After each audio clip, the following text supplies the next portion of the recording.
Boa tarde, meus irmãos. Aqui estamos chegando mais uma vez para estudarmos um pouco mais o Evangelho de Jesus à luz da doutrina espírita. E por isso, mais uma vez, agradecemos a Deus pela vida, a Jesus de Nazaré por esses belíssimos ensinamentos que ele nos deixou. Agradecemos aos espíritos amigos pelo amparo, pela assistência que sempre tem nos dispensado. Hoje, uma tarde de 25 de abril de 2020, estamos chegando mais uma vez para estudarmos um pouco mais, buscando um pouco mais de esclarecimento para a nossa vida, que possamos verdadeiramente aprender na prática os ensinamentos do Cristo.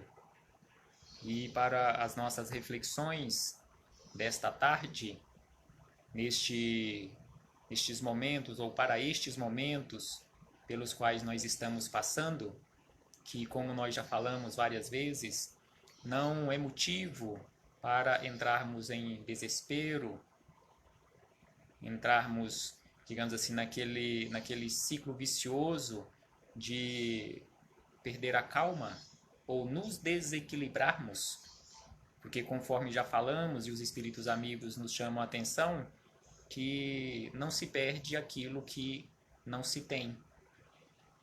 Então, se desequilibramos, é porque ainda não construímos em nós esta calma, esta serenidade, esta paciência que Emmanuel, de uma forma tão sábia e tão clara, nos traz através deste livro que tem este nome, Calma.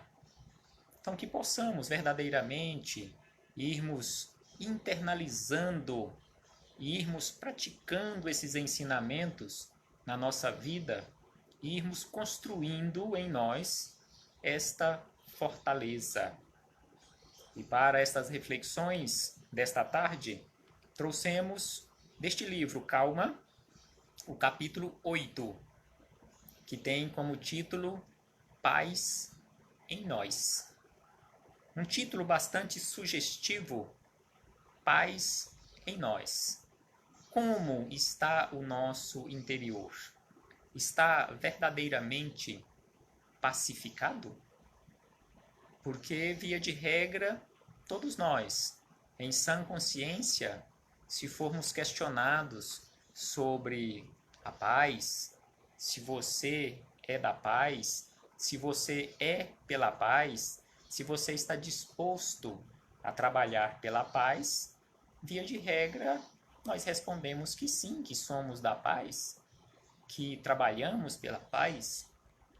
Mas como está esta paz que nós dizemos almejar, que nós queremos construir, como ela está no nosso interior? O nosso interior está verdadeiramente pacificado ou está em guerra?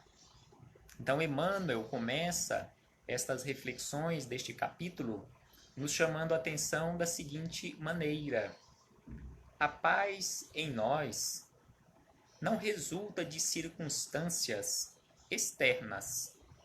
Então, a paz em nós, aquela paz verdadeira no nosso interior, independe das circunstâncias externas.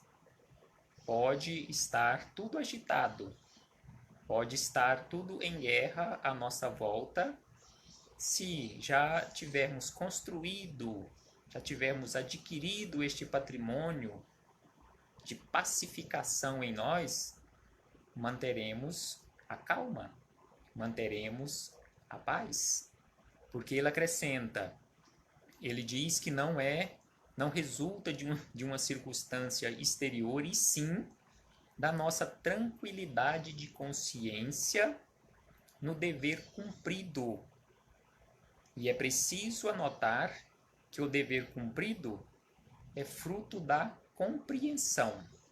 Então aqui ele nos chama a atenção que para cumprirmos com os nossos deveres, e alcançarmos essa tranquilidade de consciência, ou seja, termos a consciência tranquila, é necessário que alcancemos a chamada compreensão. Compreensão das coisas que estão ocorrendo à nossa volta, compreensão do verdadeiro sentido da vida. Por que nos encontramos aqui na Terra? Temos que compreender isto também. O que estamos fazendo aqui na Terra? Nós precisamos compreender e entender que não estamos aqui na Terra a passeio, que não estamos aqui fazendo um piquenique, mas que estamos aqui em aprendizado. Estamos aqui em exercício de aprendizado constante para o nosso crescimento, para a nossa evolução. E conforme Jesus nos fala, não sairemos daqui, desses ciclos das reencarnações, destas vindas e retornos, vindas ao mundo físico e retorno ao mundo espiritual, enquanto não aprendermos estas lições na prática. E aí Emmanuel acrescenta, compreender, já que ele falou que é necessário a compreensão para cumprirmos com os nossos deveres e termos a consciência tranquila, aí ele acrescenta, compreender significa, na essência, desculpar as pessoas que nos cercam nas oposições que nos façam e esquecer as ocorrências que nos mostrem adversas, a fim de que nos mantenhamos fiéis à tarefa que se nos indica. Então aqui ele nos fala sobre a necessidade de aprendermos desculpar, aprendermos perdoar aqueles que nos façam oposições aqui na nossa vida e que possamos também, conforme ele nos fala aqui, precisamos manter fidelidade às nossas tarefas, fidelidade às tarefas de transformação, de que tanto necessitamos. Não te conturbem a censura ou a crítica dos outros no desempenho das obrigações que a vida te assinala. Então aqui ele nos chama a atenção, Emmanuel nos chama a atenção, que não nos sintamos perturbados ou conturbados com a censura ou a crítica das outras criaturas em relação ao desempenho das nossas obrigações que a vida nos assinala, porquanto, se aceitas os próprios compromissos no bem geral, esses compromissos dizem respeito a ti mesmo e não aos que te observam, nem sempre com lógica e segurança. Então, os compromissos são nossos. Não importa as críticas que recebamos no desempenho das nossas tarefas, sigamos adiante. Se já compreendemos a tarefa, temos a consciência tranquila que estamos no caminho certo, não importa as críticas. Sigamos adiante, porque conforme ele diz, em qualquer atividade edificante, convém lembrar que ideias e palavras, ações e atitudes dos outros pertencem a eles e não a nós. Então é muito importante este lembrete que ele nos faz aqui, que em qualquer atividade edificante, convém lembrar que as ideias e palavras, ações e atitudes dos outros pertencem a eles e não a nós. Sigamos adiante com a nossa tarefa, sigamos adiante cumprindo com o nosso dever, e ainda ele acrescenta, no critério da reciprocidade, é justo recordar que não nos é lícito violentar esta ou aquela pessoa com opiniões e medidas tendentes a sufocar-lhe a personalidade. Então não usemos os momentos que temos com as criaturas em relação ao nosso comportamento para sufocar nelas ou sufocar elas com as nossas opiniões, com as nossas atitudes, mas respeitar a personalidade, respeitar a ideia dos outros, conforme ele nos diz aqui, que no critério da reciprocidade é justo recordar que não nos é lícito violentar. Que possamos imaginar e trazer Jesus, o comportamento de Jesus para a nossa vida. Qual era o comportamento de Jesus em relação às criaturas? Ele violentava a consciência? Ele obrigou as criaturas a segui-lo? De forma alguma, como nós sabemos, os registros que temos nos evangelhos, ele convidava. Ele convidava e continua convidando as criaturas para segui-lo, mas deixando livre a escolha de cada um. Assim, até os dias de hoje, nós ouvimos aquele belíssimo convite ecoando na nossa memória, ecoando no nosso coração, aquele convite belíssimo de Jesus, quando ele nos diz: vinde a mim. Vinde a mim, todos vós que estáis cansados e sobrecarregados, que eu vos aliviarei, que eu vos ajudarei. Então Jesus faz o convite. E aí depende de cada um de nós escolhermos, aceitarmos o convite ou não. Se lembrarmos, e é importante lembrarmos nestes momentos, os convites que Jesus fez àqueles 12 primeiros discípulos, qual era a atitude de Jesus, ou qual foi a atitude de Jesus quando os convidou? Os obrigou a segui-lo? Os obrigou a deixar os seus serviços, os seus labores diários para segui-los? Não, de forma alguma. Ele apenas convidou Pedro, João, André, Tiago, e foi convidando. E eles foram aceitando. É bem provável que muitos, e como nós sabemos no Evangelho, alguns registros, muitos que foram convidados por Jesus, como não estavam prontos ainda, não aceitaram o convite. E temos uma história belíssima daquele jovem rico, que inclusive questionou Jesus o que ele precisava fazer para ser salvo. E Jesus fala a ele: vá, já que ele era um jovem rico, vá, vende tudo o que tens, dê aos pobres, e depois você estará pronto para seguir-me. Como nós sabemos na história, ele não teve condições porque não estava pronto para seguir Jesus. Mas, séculos depois, ele atendeu ao convite.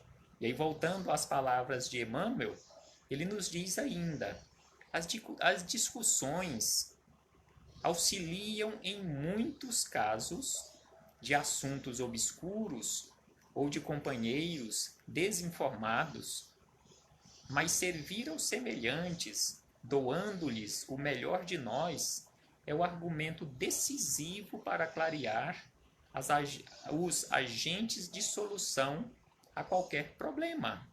Então aqui ele nos fala que em muitas situações as discussões auxiliam no nosso desenvolvimento, na resolução daqueles assuntos mais obscuros, mas a melhor escolha que temos à nossa disposição, na nossa vida, é servir aos semelhantes, doando-lhes o melhor que temos.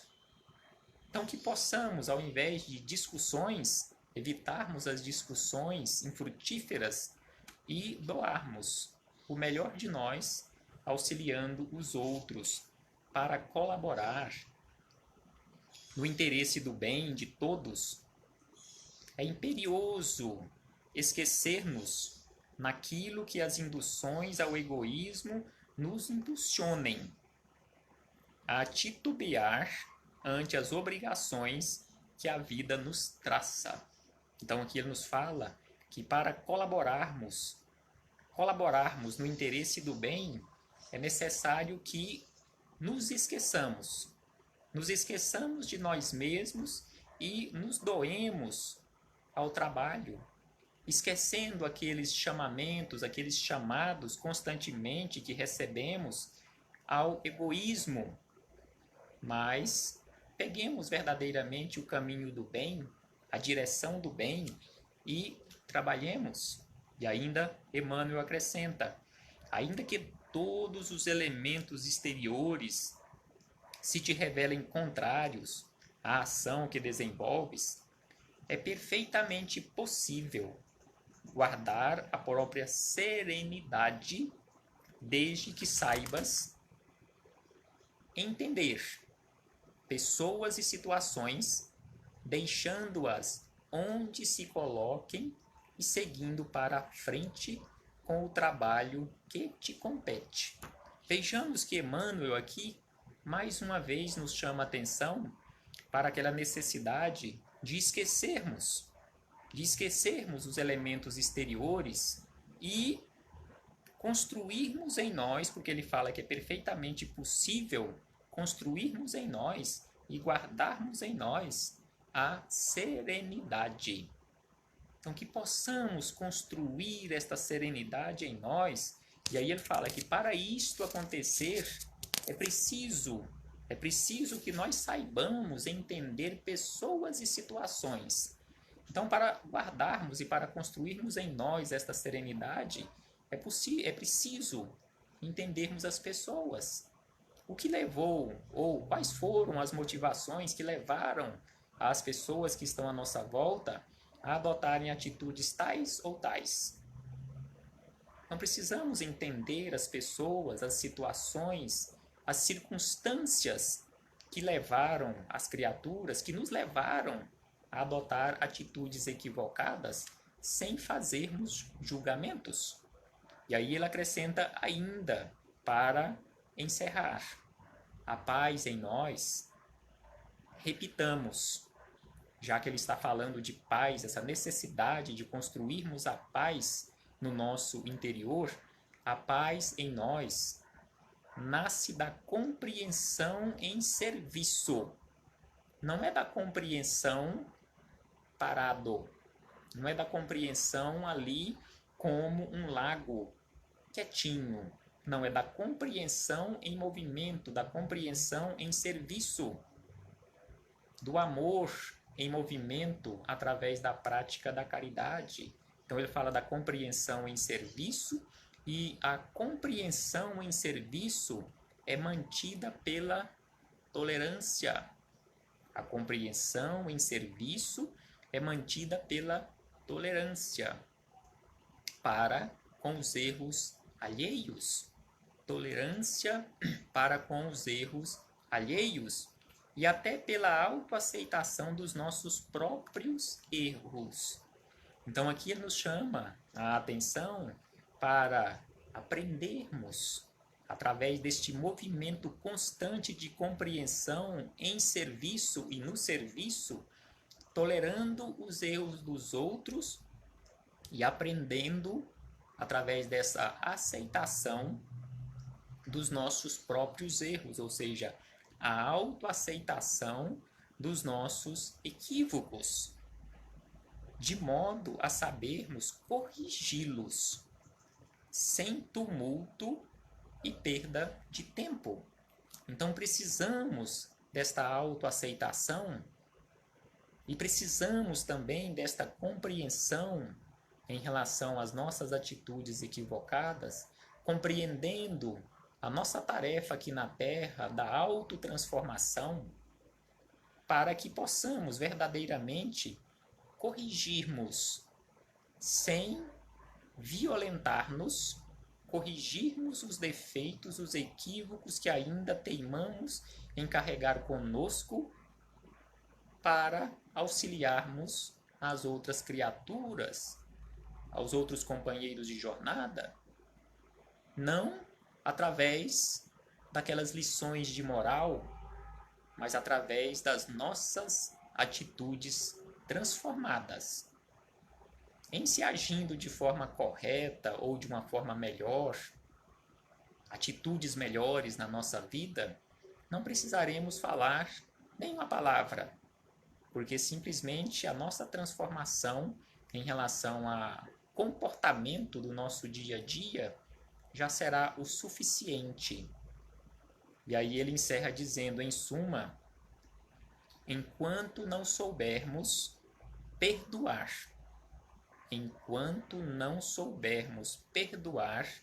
não seremos livres para submeter-nos à prática do bem, segundo as leis de Deus.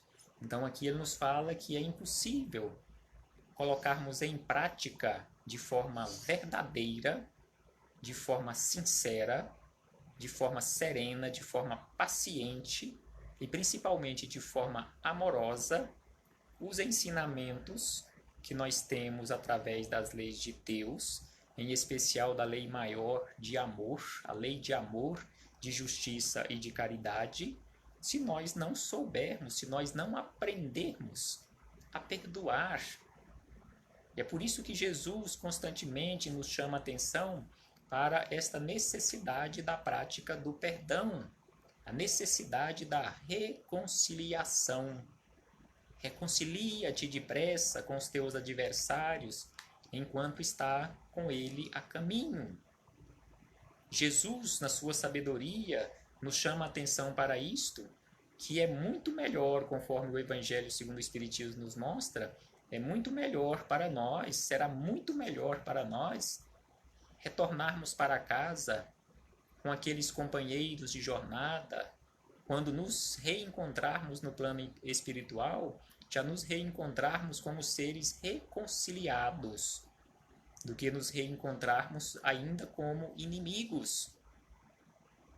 Façamos a nossa parte, façamos, conforme Jesus nos chama a atenção, esforços para realizarmos em nós as transformações que em muitas situações exigimos nos outros. Realizemos em primeiro lugar em nós mesmos. Nós somos os mais necessitados de transformação. E nestes momentos em que estamos fazendo aqui com vocês estas reflexões do Evangelho de Jesus, não são simplesmente vocês quem estão aprendendo. Eu não estou aqui para ensinar o Evangelho para vocês.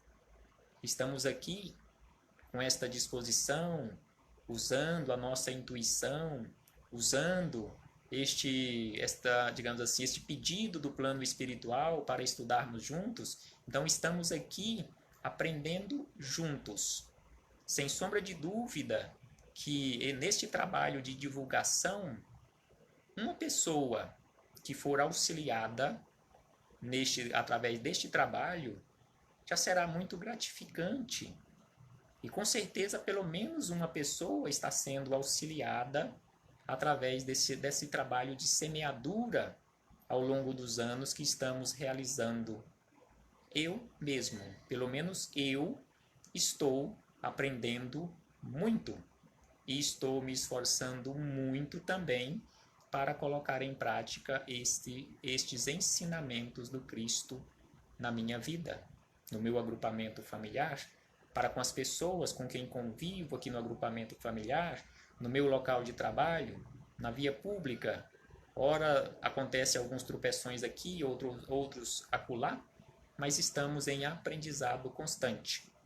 Paz a todos nós, uma boa tarde e muito obrigado a estes companheiros que nos acompanharam nesta tarde, através desta sala virtual, estudando conosco estes belíssimos ensinamentos do Cristo. Paz a todos nós e até uma próxima oportunidade. Até breve, meus irmãos. Recebam todos o meu abraço fraterno e de gratidão pelo apoio, pelas orações e pelos, digamos assim, pedidos para que possamos seguir adiante através desse esforço constante de transformação.